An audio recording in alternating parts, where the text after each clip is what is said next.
খারাপ ব্যবহার করে, তুই তুকারি করে, বাসায় চিল্লাচিল্লি করে, এতে আমার খুব কষ্ট হয়।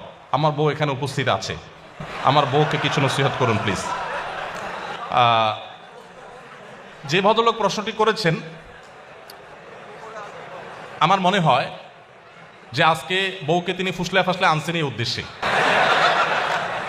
যাতে করে উনি ওনার দায়িত্বটা, ওনার কাজটা আমার হাতে তুলে দিলেন যে আমার স্ত্রীকে আপনি একটু নসিহত করে দেন। আমি এই জন্য বলি, এই প্রশ্নগুলো তো শুধু প্রশ্ন না, এগুলো কোনোটি আছে, এগুলো এক একটা আলপিন।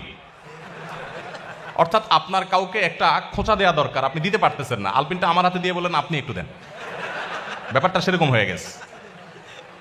যাই হোক, প্রথম কথা হলো যে আমরা সবাই অন্যকে উপদেশ দিতে খুব পছন্দ করি, নিজে উপদেশ নিতে চাই না।